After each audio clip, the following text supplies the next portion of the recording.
क्या आप कभी अकेले रहे हैं, फिर भी आपको ऐसा लगा है कि कोई आपको देख रहा है?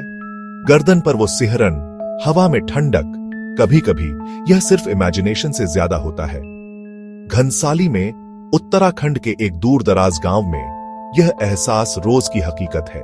कई पीढ़ियों से गांव वाले अपनी दुनिया के किनारे मंडरा रही एक प्रेजेंस के बारे में फुसफुसाते रहे हैं। एक ऐसी जगह है जहां सूरज ढलने के बाद हर कोई जाने से बचता है, जहां खामोशी गहरी होती है और देखे जाने का एहसास बहुत ज्यादा होता है। यह उस जगह की कहानी है, उस एंटिटी की जो उसे हॉन्टेड करती है, और उन लोगों की जिन्होंने खामोशी को चुनौती देने की हिम्मत की। 2009 में जब दुनिया आगे बढ़ रही थी, घनसाली पुराने डर से बंधी हुई थी। गांव वाले जानते हैं कि कुछ प्रेजेंस फीकी नहीं पड़ती, वे बढ़ती हैं, किसी के नोटिस करने का इंतजार करती हैं। इससे पहले कि हम इस अंधेरे में कदम रखें, याद रखें, असली हॉरर वह नहीं जो आप देखते हैं, बल्कि वह जो आपको अंधेरे से देखता हुआ महसूस होता है। चलिए शुरू करते हैं। घनसाली के किनारे एक खंडहर था जिसे पिंजरे वाला घर कहते थे। उसकी टूटी हुई दीवारें और खुला छत एक बड़े लोहे के पिंजरे को छिपाए हुए था, जो पत्थर के फर्श से जुड़ा हुआ था। उसकी जंग लगी सलाखें मोटी और मजबूत थीं। कोई नहीं जानता था कि इसे किसने बनवाया था या क्यों, लेकिन कहानियां बहुत थीं। एक क्रूर जमींदार जो कर्जदारों को सजा देता था, या एक पागल आदमी जो एक डीमन को फंसाने की कोशिश कर रहा था। पिंजरा एक बुरी औरा फैलाता था, क्रूरता का एक खामोश स्मारक। बच्चों को उसके पास जाने से मना किया गया था, बड़े उसकी छाया से बचते थे। घर सिर्फ अबैंडन्ड नहीं था, उस पर एक ऐसे दुख का कब्जा था जो नफरत में बदल गया था। पिंजरे में सिर्फ खालीपन नहीं था, बल्कि एक ऐसी याद थी जो इतनी पावरफुल थी कि उसने हकीकत को दागदार कर दिया था। चारुलता पिंजरे वाले घर के सबसे करीब रहती थी। उसके माता पिता की मौत के बाद उसका जीवन अकेलेपन से भरा था। गांव वाले उस पर तरस खाते थे और उससे डरते भी थे। यह मानते थे कि घर का अंधेरा उसे भी पकड़ सकता है। वह अपने दिन अकेलेपन में बिताती थी, पास के खंडहर और पिंजरे में फंसी आत्मा की कहानियों से हॉन्टेड रहती थी। तेज हवा वाली रातों में उसे एक उदास गूंज सुनाई देती थी, कभी हवा जैसी, कभी किसी इंसान के विलाप जैसी। घर उसकी उदासी को पहचानता हुआ लगता था, उसे कंपेनियनशिप का एक अजीब वादा करके बुलाता था। परछाइयों की दुनिया में अकेलापन एक ऐसा इनविटेशन है जिसे अंधेरा खुशी खुशी स्वीकार करता है। हॉन्टेड होना धीरे धीरे शुरू हुआ। जानवर पिंजरे वाले घर से दूर रहते थे, पक्षी दूर से चक्कर लगाते थे, और गांव वालों को रात में रोने की आवाजें सुनाई देती थी। कुछ लोगों ने खंडहर में एक फ्लीटिंग सफेद आकृति देखी।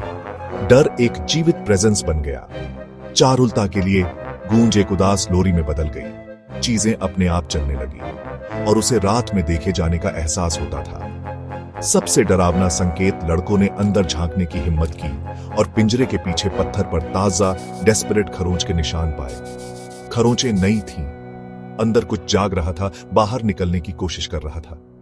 लेजेंड अब डॉर्मेंट नहीं था, हॉन्टिंग सच में शुरू हो गई थी।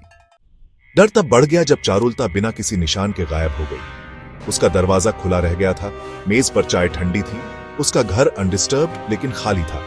गांव वालों ने हर जगह खोजा, लेकिन सिर्फ खामोशी ने जवाब दिया। डर उन्हें पिंजरे वाले घर तक ले गया, जहां उन्हें पिंजरे का दरवाजा पहली बार खुला मिला। फर्श पर नंगे पैरों के हल्के निशान पिंजरे से गिरी हुई दीवार तक जा रहे थे। दीवार पर धूल में एक अकेला परफेक्ट हाथ का निशान, एक जवान औरत के हाथ का। चारुलता पिंजरे के अंदर थी, आत्मा ने एक शिकार ले लिया था। चारुलता के गायब होने की खबर फैली, जिसने रघु का ध्यान खींचा, एक यूट्यूबर जो वायरल फेम के पीछे भाग रहा था। उसने गांव वालों की चेतावनियों को डिसमिस कर दिया, कैमरे लगाए और पिंजरे वाले घर में अपनी रात को लिव स्ट्रीम किया। कई घंटों तक कुछ नहीं हुआ, जब तक आधी रात नहीं हुई, जब कैमरे फेल हो गए और पिंजरे से एक लड़की के रोने की आवाज गूंजी। रघु की बहादुरी फीकी पड़ गई जैसे ही लोहे का दरवाजा उसके पीछे जोर से बंद हुआ। उसकी चीख और घसीटने की आवाज लाइव ब्रॉडकास्ट हुई, इससे पहले कि फीड ब्लैक हो जाए। रघु को फिर कभी नहीं देखा गया। उसका भाग्य इंटरनेट लेजेंड बन गया।